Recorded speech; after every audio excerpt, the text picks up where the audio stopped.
सबने मारा जय संस्कार। Today I am going to teach you poem number 7 Surdas के पद। उसके रचयिता श्री सूरदास जी। मैं आपको लेखक का, कवि का परिचय देते हुए कहती हूँ कि सूरदास जी ने बहुत ही सारे कृष्ण भक्ति के पद हमें दिए हैं और हिंदी साहित्य को कृष्ण भक्ति के पद से, कृष्ण भक्ति के काव्य से बहुत ही अमीर बना है। कोई भी कवि हो या लेखक हो, उसका जो प्रदान होता है, इससे हमारी भाषा, हमारी लैंग्वेज बहुत ही समृद्ध हो। ऊंचे दर्जे के लेखक, ऊंचे दर्जे के कवि जो हमें शब्द देते हैं, उसका बहुत ही गहरा अर्थ होता है, बहुत ही गहरा मीनिंग होता है। और हम छोटे से पद, छोटे से काव्य से बहुत कुछ सीख हमारे जीवन में उतार पाते हैं। सूरदास जी जन्म से ही अंध थे। उसकी दोनों आंखें नहीं थी, वो जन्मांध थे। फिर भी उसने श्री कृष्ण को अपनी मन की दृष्टि से देखा, अपनी मन की दृष्टि से उसने भक्ति की है। सोचो, जन्मांध व्यक्ति इतनी अच्छी भक्ति कर सके, इतने अच्छे पद हमको दे सके, तो हमारे पास द्वारकाधीश की दया से, ईश्वर की कृपा से, कृष्ण की ही लीला से सभी अंग मौजूद है और वर्त देने के लिए काबिल है। हमारा जो भक्ति के प्रति इंप्रूवमेंट है वो बढ़ना ही चाहिए। श्रद्धा हमें एक प्रकार का शौर्य देती है।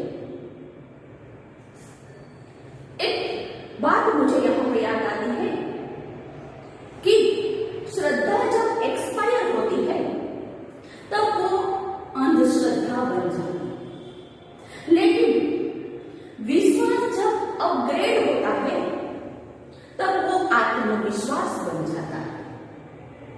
यहाँ पे सूरदास जी ने दो पद जो बहुत ही अच्छे हैं, मैं कहती हूँ उत्तम है, ये उत्तम क्वालिटी के पद यहाँ पे हम सीखेंगे।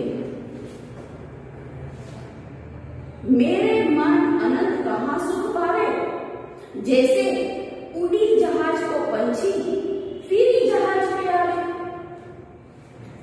कृष्ण भक्ति वगैरह सूरदास जी ने क्या चेन નથી। તેમનું કહેવું છે, उसका कहना है कि जहाज का पंछी सुबह उड़ जाता है दाना पानी के लिए, तब हम ऐसा सोचते हैं कि पंछी जहाज छोड़कर उड़ गए, लेकिन पंछी को ये पता है कि मेरा ठिकाना ये जहाज ही है। इस गहरे समुद्र में जो तरफ पानी ही पानी दिखाई दे रहा है, उसमें कोई मेरा ठिकाना नहीं है। मेरा ठिकाना सिर्फ ये जहाज है। और शाम होते ही वो जहाज को ढूंढकर अपने बसेरे पर फिर से आ जाता है। वैसा ही हमारा कि हम चाहे अपने भोग विलास के पीछे, अपने शौक के पीछे कितने ही भागे, कितने ही दौड़े, लेकिन अंत में हमें अपनी जीवन संध्या पर ईश्वर का ही शरण लेना होगा, ईश्वर का ही शरण हमें मिलेगा। और इसके लिए हमें अपने को इस काबिल बनाना है कि जीवन में हमें ईश्वर का चरण शरण मिल जाए। कमल लेन को छोड़ी महात्म और देव को ध्यावे। श्री कृष्ण को यहाँ पे सूरदास जी ने कमल जैसे लेनों वाले कहा। सूरदास जी कहते हैं कि भक्ति, श्री कृष्ण की आराधना करने के बाद कोई भी और देव मन में बसते नहीं। इसीलिए वो भक्ति के लिए श्री कृष्ण को सर्वश्रेष्ठ मानते हैं। मैं भी यही कहूंगी कि कोई भी भक्ति हो, कोई भी देव हो, लेकिन वो सब कृष्ण की ही भक्ति का स्वरूप है। जैसे आसमान से बारिश आती है, कुछ बार पानी नदी में, कुछ तालाब में, कुछ सरोवर में पड़ा रहता है, लेकिन अंत में सबकी गति समुद्र की तरफ लगती है। अंत में सबकी गति समुद्र की तरफ ही जाती है। इसीलिए कोई भी देव की भक्ति करो, अंत में वो जाती है सिर्फ और सिर्फ श्री कृष्ण भगवान के चरण में। अभी मैं एक बात और भी कहना चाहूंगी कि शायद आपने वो श्लोक पढ़ा होगा, सुना होगा, कराग्रे वस्ते लक्ष्मी, करमूले सरस्वती, करमध्ये तु गोविंदम, प्रभाते कर दर्शन। हमें सुबह उठकर हमारी दोनों हथेलियों को ऐसे जॉइंट करके ये श्लोक बोलना चाहिए। ये श्लोक का मतलब ये है कि कराग्रे वसते लक्ष्मी, कर यानी कि हाथ, उसके आगे का जो भाग है, यहाँ पे लक्ष्मी जी विराजमान है।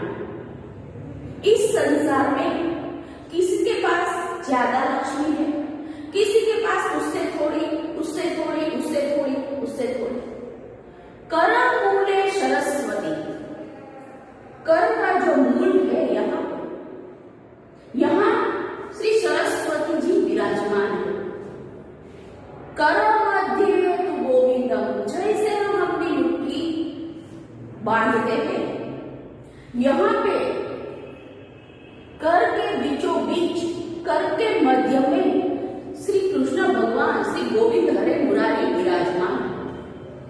इसीलिए समाज में कोई अमीर है, कोई गरीब है, कोई मध्यम है, इसका कोई फर्क भगवान को नहीं पड़ता।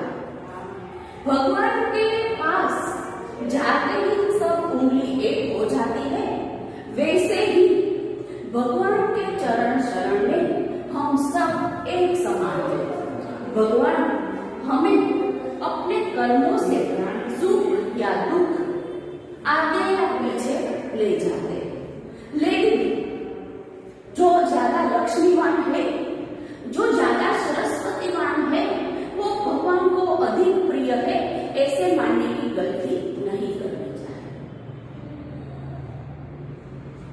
कोई भी कम बुद्धि का, साधारण बुद्धि का इंसान भी जब अपने मन से, मनकरण से भगवान की भक्ति करता है, तब वो भगवान को प्रिय ही लगता है।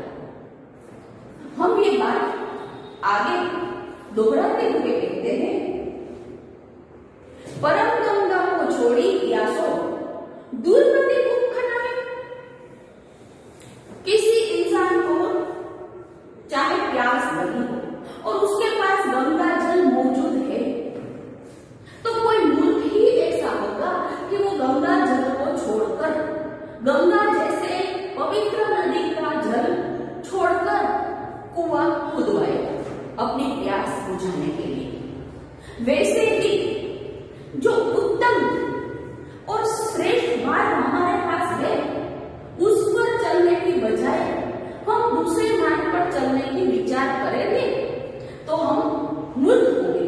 ऐसे आदमी की तरह कि गंगा जल को छोड़कर अपनी प्यास बुझाने के लिए ये कुआं खुदवाने की बात कर। जिन मधुकर अमृत जरो चख्या, क्यों करे फल पावे। मधुकर यानी भमरा, भवा। जिस भंवरे ने मधुकर ने अंबुज रस यानी कमल का रस चखा है, उसे करेल फल यानी कि कांटाली वनस्पति का रस कैसे खा सकता है। इस लाइन से सूरदास जी हमें ये बताना चाहते हैं कि हमारे पास जो कोई श्रेष्ठ क्वालिटी वाली वस्तु होती है, उसे हम प्राप्त कर लेते हैं, वो हमें मिल जाती है, तब जाकर उससे कनिष्ठ वस्तु हमें नहीं अच्छी लगती, नहीं पसंद आती। इसलिए हमें सदैव ही जो उत्तम वस्तु है वो प्राप्त करने की इच्छा, वो प्राप्त करने की खेवना रखनी चाहिए। सूरदास प्रभु कामधेनु तजी छेदी कौन दिखावे। अंत में कवि ये कहते हैं कि जिसके पास कामधेनु जैसी गाय है, वो बड़ा ही मूर्ख होता जो बकरी के लिए दौड़ता। इस पद से हमें ये सीख मिलती है कि जीवन में हमें श्रेष्ठता के लिए सदैव ही परिश्रम करना चाहिए। सदैव ही परिश्रम करते करते हम श्रेष्ठ वस्तु, श्रेष्ठ भक्ति पा सकते हैं।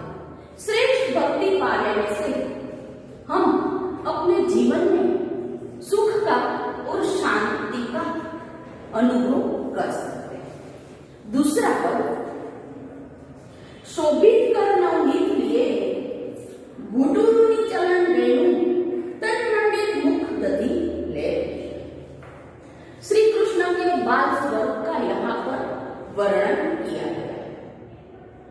श्री कृष्ण के हर एक रूप हमारे मन को मोहित कर लेते हैं।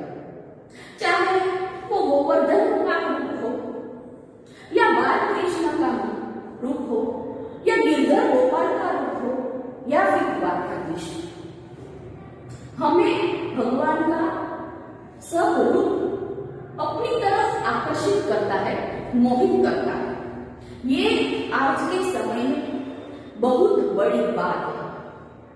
दिल से, दिमाग से, चाहे हम मंदिर में हो या ना हो, लेकिन अपने अंतःकरण से हम भगवान को याद करते हैं तो भगवान हमारे समक्ष मौजूद हो जाते हैं।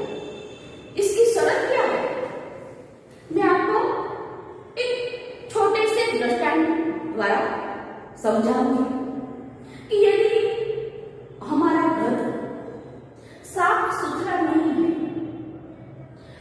हमारे घर के आंगन में बहुत सारा कूड़ा कचरा पड़ा है, हमारे घर में बहुत सारी धूल मिट्टी जमी हुई है, सभी चीजें यहाँ की वहां पड़ी रही है, तब अचानक हम कोई अतिथि का आदर कैसे करें? कोई मेहमान हमारे घर आए तो उस मेहमान को कैसा लगेगा? इवन हमको कैसा लगेगा? हमारा घर अवस्थ है तो वैसे ही हमारा मन, हमारा हृदय साफ होगा, किसी के प्रति राग, द्वेष, घृणा, नफरत नहीं होंगे, तो ईश्वर इस हृदय में विराजने का पसंद करेंगे। एक बार भगवान का एक सूक्ष्म कण हमारे हृदय में विराजमान होगा, तब हमारी ये जिंदगी तो सुधर ही जाएगी, लेकिन उसके बाद भी 2 पीढ़ी 100% सुधर जाएगी। इसीलिए हम ऐसा चाहते हैं कि भगवान का सिर, भगवान का हाथ मेरे सिर पर सदैव बना रहे, तो हमें भक्ति से भी ज्यादा अपने मन को, अपने हृदय को शुद्ध रखना चाहिए। यहाँ श्री कृष्ण भगवान का बाल स्वरूप के हाथ में नवनीत यानी कि मक्खन है, और भगवान के सारे अंग पर धूल लगी रहेगी। चारू कपोल रोल गोरोचन तिलक दिए। गोरोचन यानी एक तिलक करने का पीला पदार्थ। तो कृष्ण भगवान बहुत सुंदर दिख रहे हैं, बहुत मोहक दिख रहे हैं। एक हाथ में माखन है, शरीर के सभी अंगों पर धूल मिट्टी लगी हुई है। अच्छा मोहक उसका मनोभाव है, उसके लोचन है, लोचन यानी कि आंखें, और गोरोचन के पदार्थ से उसने तिलक लगाया हुआ है। लट लट की मत मधु गण माला मोहिए भी है, और उसकी जो जुल्फे है कृष्ण भगवान की, वो सिर के दोनों तरफ से निकलकर भगवान के जो सौंदर्य है उसमें चार चांद लगा देती है। कटुला कंठ ब्रज गहरी नख राजीव रुचि होइए, धन सुर एको पल यूं सुख का सत कल्प जिए।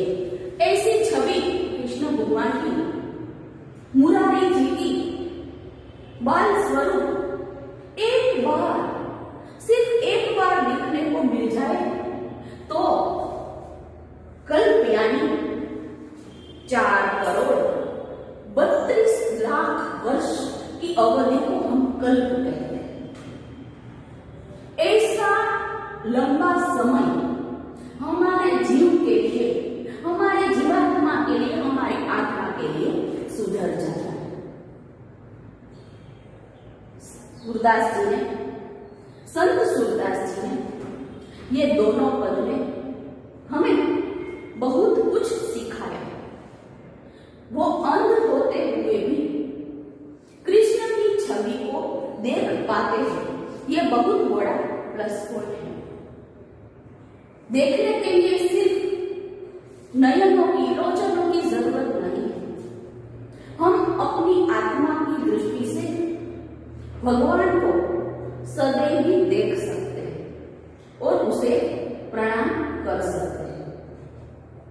आशा रखती हूं ये दोनों पद आपने अच्छे से समझे होंगे।